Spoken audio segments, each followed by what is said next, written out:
Je vous propose aujourd'hui la correction d'exercices sur le chapitre du premier au second degré, donc pour les bacs pro tertiaires, programme de première, résolution équation du second degré avec vérification graphique des solutions.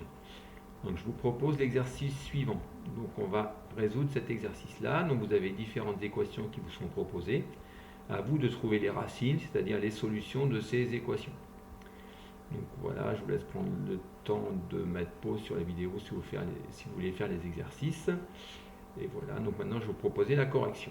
Alors, première équation que l'on a sous les yeux, donc x carré moins 10x plus 21. Pour faire la résolution de cette équation, donc j'ai besoin de connaître la valeur de a, b et c. Je vous rappelle que c'est une équation du style ax carré plus bx plus c. Donc a c'est le coefficient devant x carré, donc dans le cas présent 1. B le coefficient devant x, donc moins 10, et C le reste, 21. Une fois que j'ai ça, je prends la calculette. Alors moi je vais faire ça avec la TI83, mais TI82 c'est le même principe. Donc vous allez dans Apps, donc il vous faut l'application. Donc moi ici je suis obligé de faire seconde résol. Après on va chercher PLY SLNT2, donc moi dans le cas présent c'est le 8.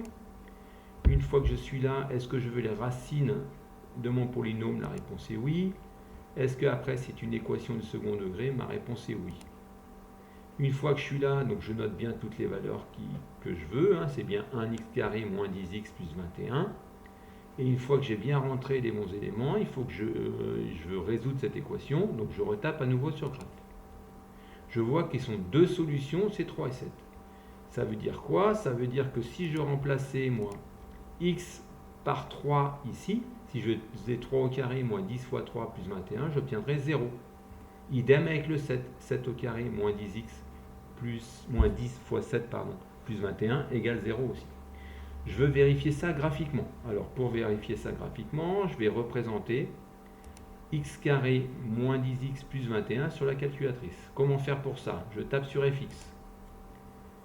Je tape sur fx et là je vais rentrer x au carré, donc x carré moins 10x plus 21.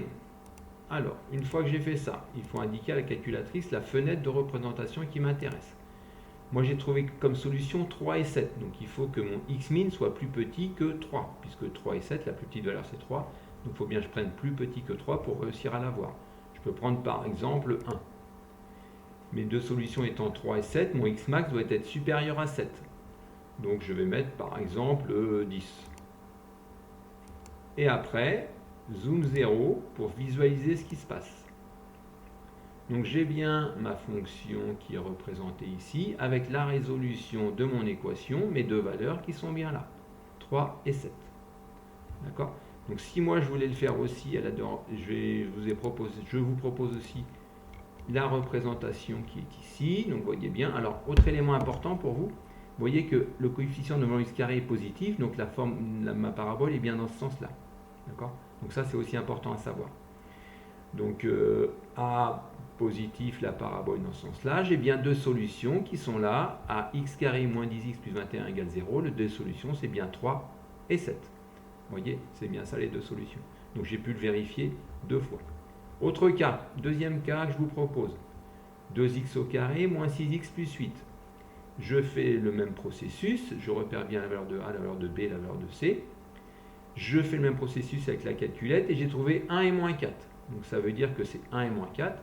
Donc si je veux faire la représentation graphique sur la calculatrice, il faudra que mon x-min, comme la plus petite des deux valeurs c'est moins 4, le x-min soit plus petit que moins 4, par exemple moins 6, moins 7 ou moins 8, et que mon x-max soit plus grand que 1. 2, 3, 4, 5, ce que je veux. Et après ça, je peux représenter sur la calculatrice. Et vous allez obtenir une représentation graphique de ce type. Ça confirme ce que je pense, c'est-à-dire que quand le A est négatif, la parabole est bien dans ce sens-là. Et j'ai bien mes deux solutions qui sont moins 4 et 1. Voilà pour ça. Donc là, j'ai bien encore deux solutions. Donc là, j'ai fait la résolution aussi de trois autres équations. Vous voyez que la troisième, j'ai trouvé deux solutions, deux racines, moins 8 et moins 5.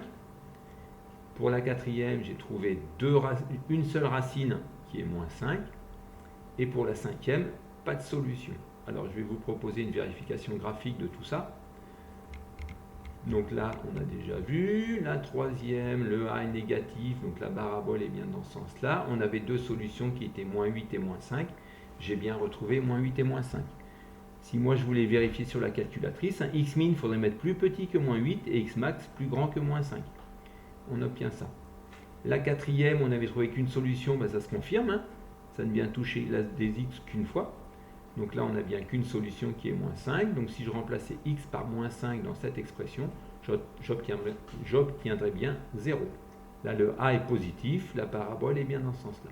Et dernier cas, là, pas de solution. Oui, on voit que notre parabole, à aucun moment vient croiser l'axe des abscisses. Donc il n'y a aucune valeur de x pour lequel 8x au carré moins 2x plus 20 est égal, moins 2x plus 10 est égal à 0.